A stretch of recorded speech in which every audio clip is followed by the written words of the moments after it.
Gloomy's a choice, right? Gloomy's a judgment. So we'll say it's raining and it's cooling down and it's almost New Year's. It's almost the time. It's always a new time. You've heard since you were a little kid that the journey of 1,000 miles begins with a single step. You've heard it said that today is the first day of the rest of your life. These are true, but this time is a time when so many agree that a new year is being born. And so we join in consciousness with the family of humankind in the expectation and acceptance that something wonderful is indeed happening through us right now. And we extend this blessing out everywhere to all living things. There's one life. That life is spirit. That life is all the life there is. And that life is having an exuberant experience of itself by means of you in this world at this time. So as we let go of 2019 and we move into 2020, a nice round number, an emblematic of perfect vision, we're ready for something astonishing to happen. Some great good to come and scoop us up and carry us off into adventures and discoveries and wonders and astonishment and great, great joy. To prepare ourselves for this, we have made our way to this room this morning at this time to have an experience together of inner wisdom arising within us to teach us all we ought to know. Assisted along by music and words and hugs and smiles, and also a couple of pies that someone brought, sitting on the counter. And all of this is coming together to conspire for our greatest benefit. I invite you to be with your thoughts, your feelings, your sweet inner process, whatever it may be, on this wonderful Sunday morning together, as we sit together here for a few moments in the beauty of this music.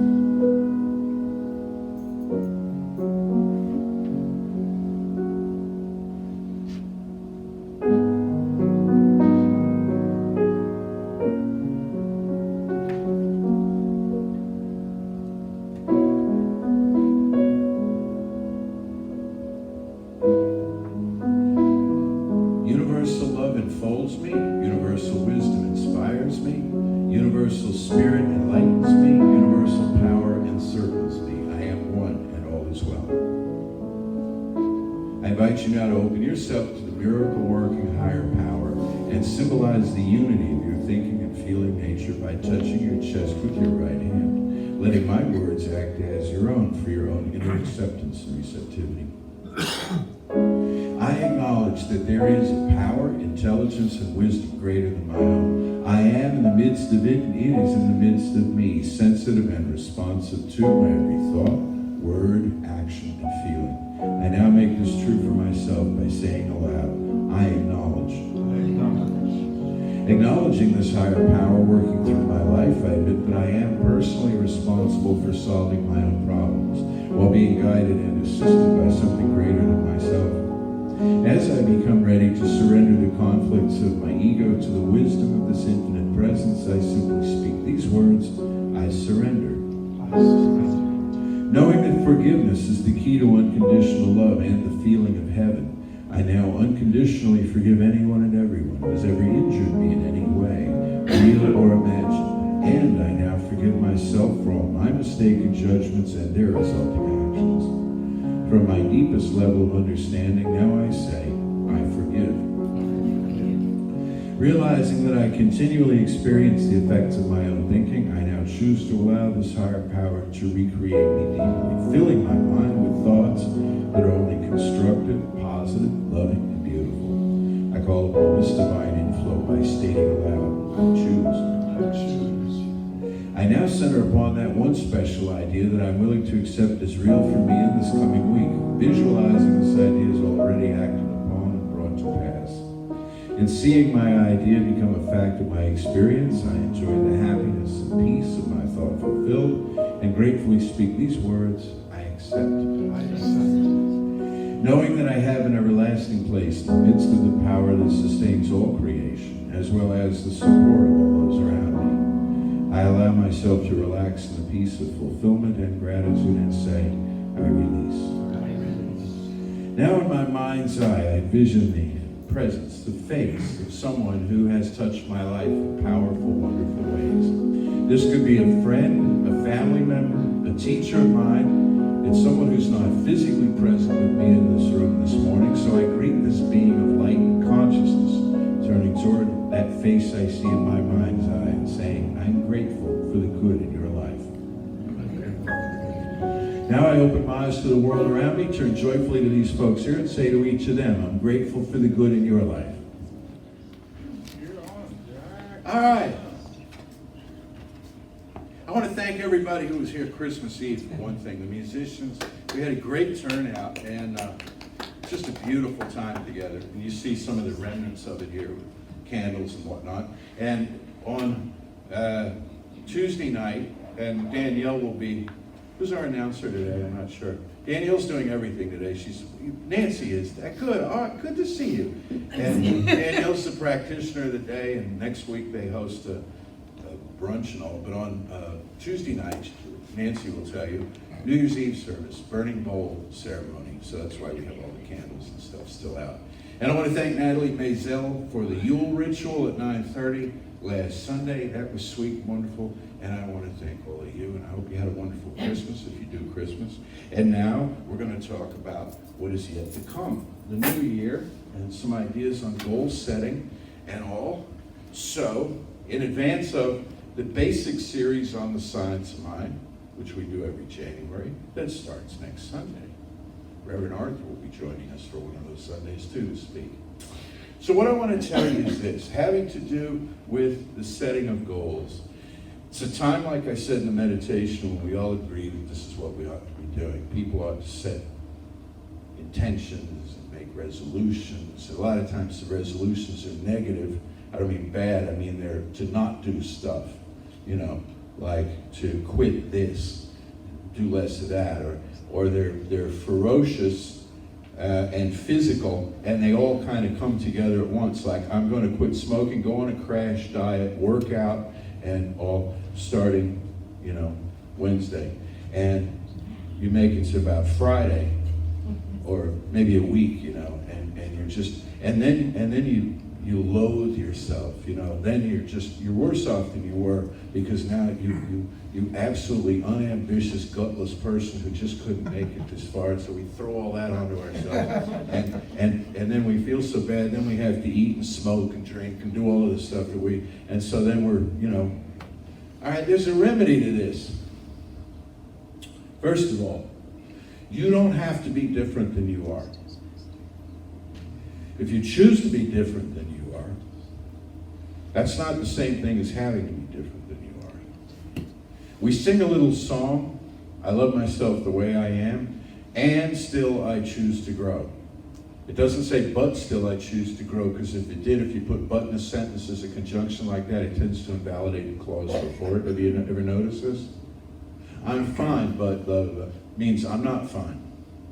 Means this one thing is what is necessary to make me fine. No, it's and still I choose to grow, and so I choose to change. If you choose to change, if you choose to involve some new great good in your life, here's a way to position your mind in order to do that. And this goes to the deep metaphysics of the whole thing.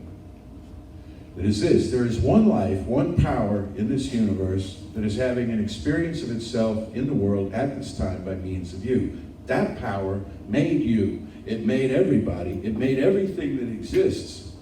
Consequently, it's a pretty darn powerful power.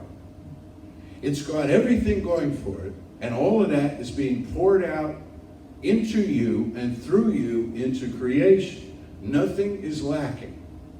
Nothing is withheld. This thing that Ernest Holmes calls the thing itself has it going on.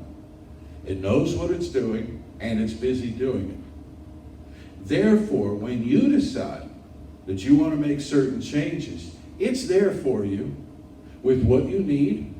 If you want to set out in some new direction, you want to create some amazing new good, it falls all over itself to help you.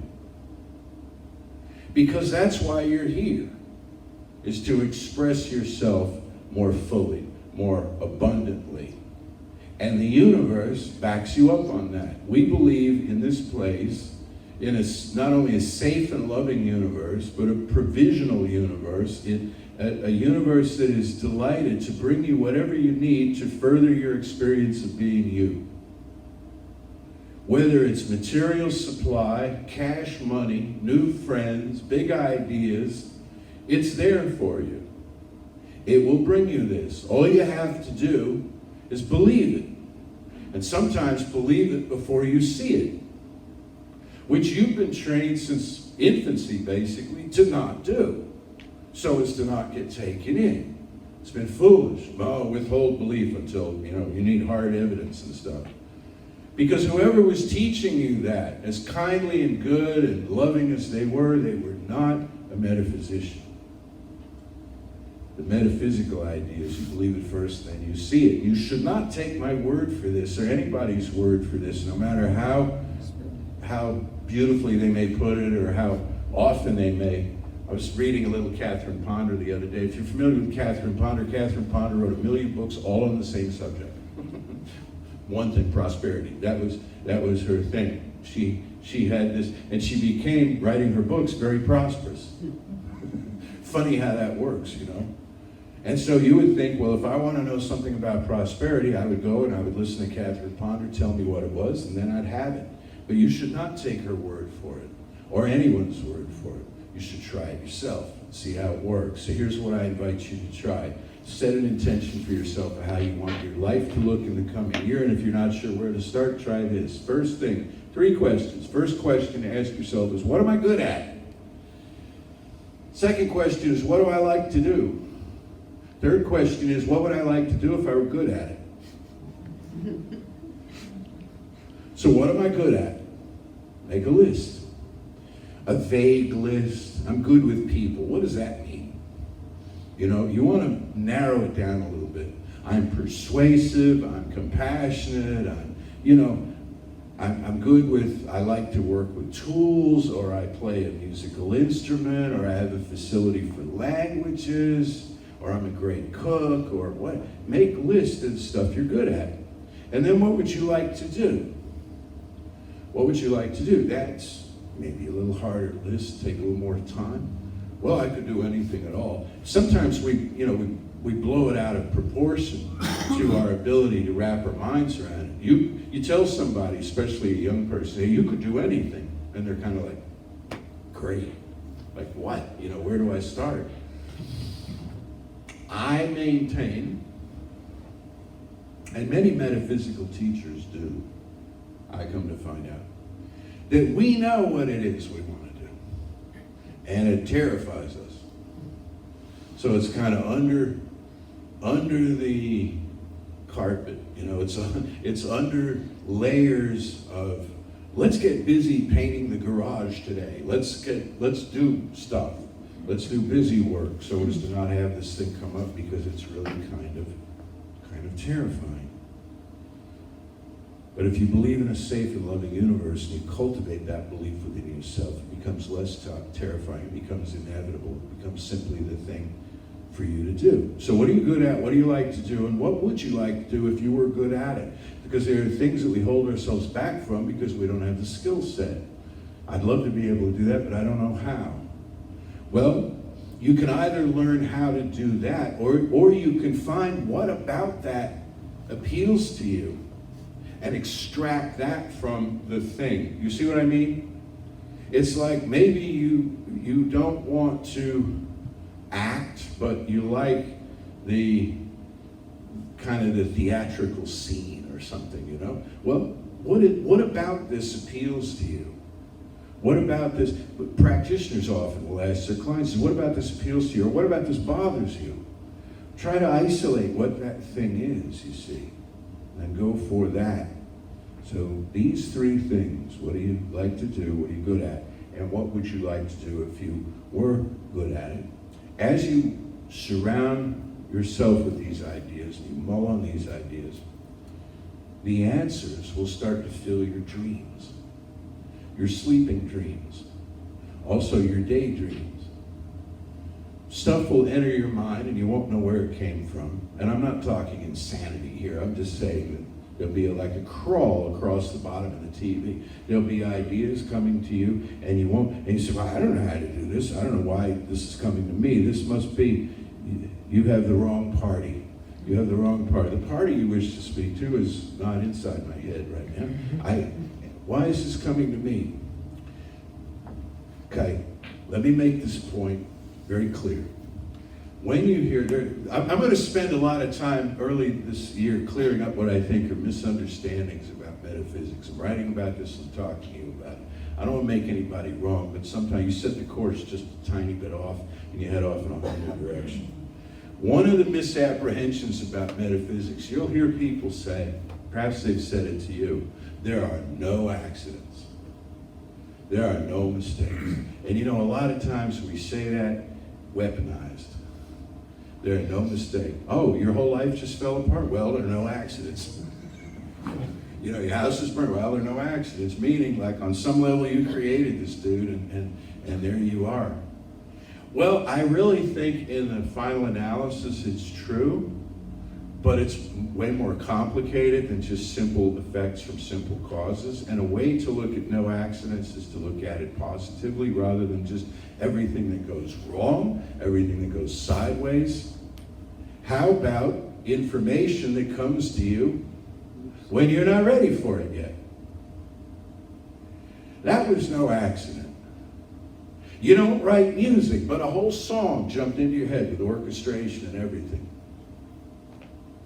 Suddenly that you have a passion to go visit someplace you've never been and you're not prepared to go and you're comfortable where you are. Or a whole quest unfolds for you where one day there's a knock at your door and there's a 9-foot wizard dressed in purple robes saying, we have something very important to do on the other side of the world and we need you to come do it. And you're like, me? How do I have what you need? Plus I'm comfortable here, leave me alone. But it's not a mistake, there are no accidents, life calls to us. And so you'll have stuff jump into your head and you have nowhere to put it. All of a sudden, you take an interest in this thing. I had somebody, honestly, this is like a kindred soul. I had a person after the 9:30 service today when I said this come up to me and say that she agreed that she had suddenly taken a great interest in the Ottoman Empire. There are very few of us that have an interest in and she's all of a sudden now studying the Ottoman Empire and reading all she can, and she has no idea why. She has no idea why. But you know what?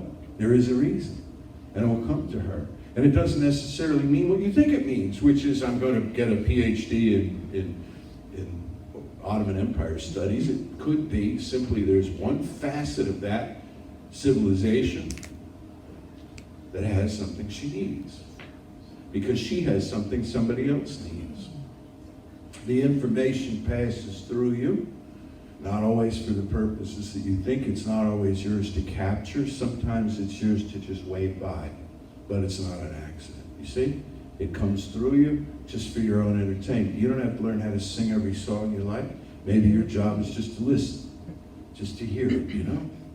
Just to be touched by the thing in some way. As you fill your mind with these goals, these drives, you'll suddenly find yourself in the presence of other people who have similar ideas. You'll suddenly have a collaborative effort going on. A group of people who are all pointed outward in the same direction. You won't know where they came from. They won't know where they came from. But they'll be there. And they'll be purposeful to you. And some of them will leave and others will come, and the whole thing is fluid. This is not an enlistment thing as much as it is just how we travel together by common agreement for a reason or a season, as you've heard it said. And it's all moving toward some particular outcome.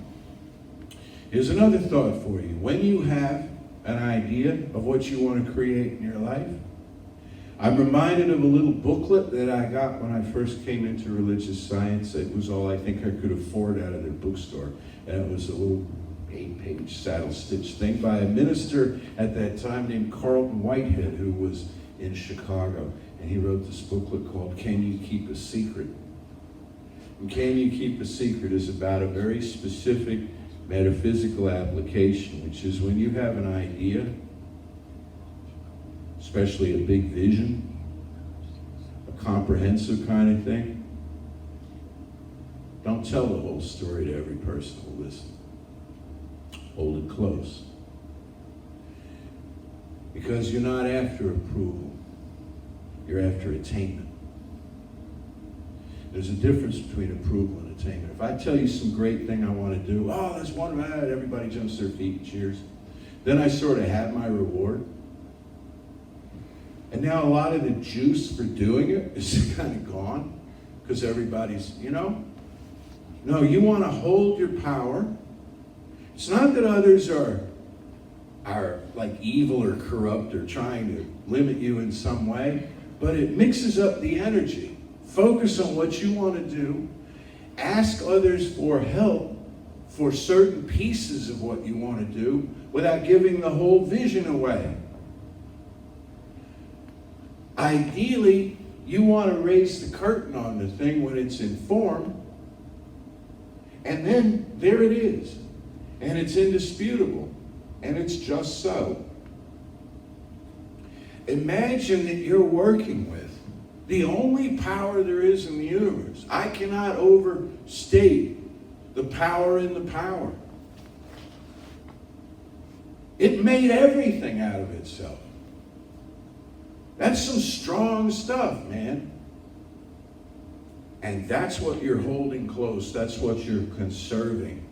Think of nuclear energy. Think of the power of the sun. We just sent a probe into the sun. Can you imagine? It's recording stuff, and then it's going to plunge to the surface of the sun, and we're going to know more about how the sun works, our star, than ever before. Imagine that power harness. You have that power. You want to hold it close, and you want to learn how to use it and have expertise. And I was telling 930 group, I had a cousin who had a Pontiac GTO back in the day, and I drove it a few times, and I was not prepared to drive a Pontiac GTO because at the time I had the first generation of Honda Civic. Honest to goodness, the first. You ever seen pictures of the first generation of Honda Civic? It was a sad little thing. It was about the size of that piano. Had a big rubber gasket around the back window. A little 4-cylinder engine. Gave about 80 horsepower. It was right up there with a riding lawnmower in terms of output. And my cousin had a GTO. And I was a maniac in this thing because the GTOs have 500 CI or something, and you just look at it and it's off, And so he didn't let me drive it a lot. We had some conversations about that. So it's like, come back when you know how to do this. And it wasn't shaming and bad and wrong. It just means, you're using this power, you want to use it effectively. So conserve the energy. Conserve the energy.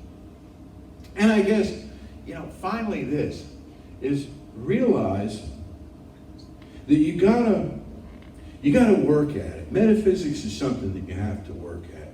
And I know sometimes we try to soften it up, soften the blow. You know what I mean? You come in here and there's no sin, right? There's no sin. Never been such a thing. It's a crowd management device from long ago.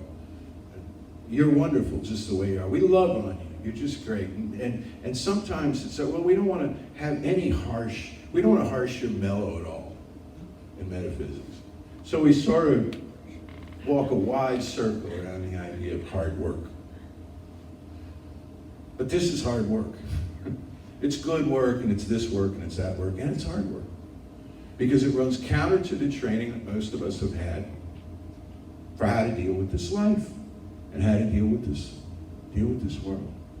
So every day, you're looking at your thoughts. Every day, you're working with your beliefs. Not just every day, like at 4 o'clock, all the time. Because they come to you all the time. You have a choice all the time. to judge or love, you know? All the time. When you don't expect it, there's no run-up to it. No advance warning. The work is there. And I heard a great saying the other day, might help you. It's helped me. I like it. I'm carrying it with me. It says, Rome was not built in a day, but every day Rome was being built.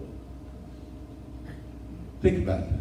Rome was not built in a day, but every day, whenever it was, whoever it was, the Etruscans or somebody built Rome, somebody was picking this up and carrying it over here and putting it down, and somebody else was this, and somebody was standing back with a clipboard saying, let's move that over here, and let's bring in, right? Everybody was doing something every day, every single day.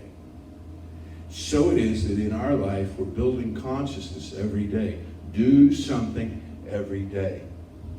If you write 400 words a day, and in a year, you have a book. 400 words a day is about 4 paragraphs every day. And this is what writers say to do. Writers like, Hemingway and people of that stature say to do is every day. So Hemingway and others had a reputation for heavy drinking and hard living and stuff. You know what? They did that in the afternoon. In the morning, they wrote with as clear a head as they could summon, They wrote, and they did some work. And if it was raining, they wrote. And if they were sick, they wrote. And if they didn't feel like it, they wrote. They did it every single day. And some days, they didn't like what they wrote, but they picked up where they left off the next day. And they wondered, like we do, where is this going? And am I going to make any money at it? Is anybody going to be interested in this? Is anybody going to want to read this? And they pushed that idea aside because their job was not to anticipate reading. Their job was to write.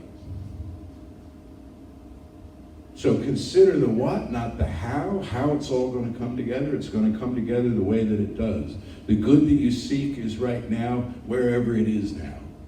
And it's making its way towards you. And your job is, if you will accept it, is to put in the work a little bit, every day. Where I grew up, there is a cathedral that has stood there since the 1870s. And they have, through the different world wars and the Depression, run out of money building this place. It's called the Cathedral Church of St. John the Divine, and the locals call it the Cathedral of St. John the Unfinished, because it's going to have beautiful spires, and the spires aren't up yet, and so on. And every time, and they raise money every now and then the economy booms and some money gets pulled together. And I think I told you this story a few years ago, but it's a great story of just how things happen collaboratively and all come together. The last time that I'm aware of that they forged ahead with the new building program, they went to find stonemasons to work on this place. And there were 3 guys in Germany who were still had the knowledge to do stonework on a Gothic facade. And these guys were really old and just not up to the work. But they were up to consulting. So they flew them in. And surrounding this cathedral is the community of Harlem and East Harlem. And these stonemasons, along with the church vestry and the diocese, it's an Anglican cathedral, they went and they brought in a bunch of kids from the neighborhood who wanted to learn a trade. And they taught them stonemasonry. And so these children, first time I heard the story, these kids are now grown up, But I'm sure that a number of them are still in that trade. And they've taken in new apprentices and so on. And so a long lost art that on the one hand looks like it's absolutely unnecessary because there's lots of other ways to build a building much more expeditiously than doing it in the Gothic revival fashion. But it's beautiful. There's a lot of stuff we do just because it's pretty, just because it's nice, just because, these guys, they're going to come up and sing another song here. It's like, oh, somebody wrote another song, like we need another song in this world. How many songs are too much? 93? 116? 525,600 songs, exactly. So you get the drift here. Just know this, if you take one thing away from this only, just know that your goals are supported by the only creative agency in the universe, because otherwise you wouldn't have them. And it is sourcing you to do what you need to do, learn what you need to learn, and divest yourself of what you're best divested of in order to be prepared for the next step in your life, not simply for your personal benefit, but for the good of all. You will thrive, and all of us will benefit. All of us will enjoy. That's how it works. And I guess one last thing. I gotta say this. I know, you roll your eyes at me, but I can't let you out of here till I've laid it all out. One last thing is very simply this. Throughout the course of the year, whenever you might wonder, you doubt yourself, you're not sure, you got a big idea, you're not sure what to do with it, you don't have to come in here and tell us all about it, but you come in here and let us love on you. You come in here and let us love on you, and you will have more energy than you could possibly imagine. You are so fortunate to have created in your life a place like this with these people and these godlings. You have no idea how much work has been going on behind the scenes over this holiday period for some suffering creative life people. Work done by you and the people who would normally be in the chair next to you. It's been quite a time, Well, that's one form of service. Another form of service is you come in here and you just say, I'm up to something big. I can't tell you what it is just now. I'm working on some great thing, and I just want you to remind me that I have what it takes to do this. And we will say, yes, you do, because you are what it takes. So let's know together. One life, one power, one presence. That's all there is. That's all there needs to be. And it's doing what needs to be done right now, including bringing to and through us big creative ideas, goals, passions, visions for this year 2020 about to open and all years to follow. There is some great good that we're up to, and we can relax into it. Yes, there will be work to do, but it doesn't need to feel like work, because we'll be passionate about it. We can't wait to get back to it. And I affirm and know that we get enough sleep and enough of the right kind of food to eat, and plenty of affection and warmth and kindness as we go about manifesting this amazing thing. I affirm and know that the whole family of humankind working together is building a greater world than ever seen before. And I am proud and happy to contribute to that in my own way. That every day something new is being built, one brick at a time, for this knowing and its manifestation in form everywhere we turn. I am so deeply grateful. I release this word now into the infinite, calling it done, and so it is. So it is. Here's some more music. What I'm going to be doing is the Lord's Prayer in the Aramaic language, the language in which Jesus spoke. There's a couple of things I really want to elaborate on real quick. One, when I say La Taklin El Nisiona, that means let us not enter into temptation, not to be led into temptation. And what I really want to elaborate on this time I didn't do last time was the word Awun, which means our Father. The term in the prayer when he says our Father, it was a term of endearment like saying sweetie, honey, beloved. This was his way of saying this is our oneness with God. And not that he's some almighty power that we have to fear. Let us begin. Awum doashmaya nikadashishma te ete malakota nehwe seviana akana doashmaya apara howlan lakma disikanyanya mana wash work land ha ban akinadap hanan shawakahayawin eleta la elet I'm sorry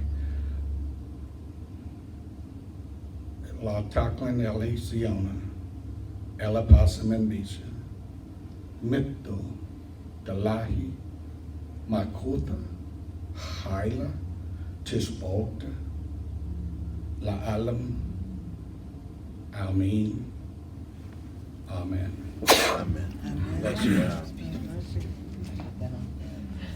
Give her the mic now. Sorry. I invite everyone in this circle to close your eyes. And in your mind's eye, turn toward the light of universal power, wisdom, the source of all creation.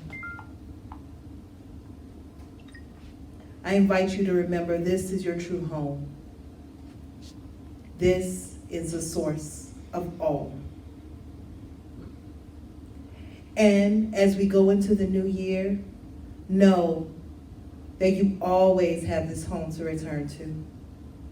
You always have this light and this warmth to comfort you, to guide you, and to lead you on your journey, one step at a time.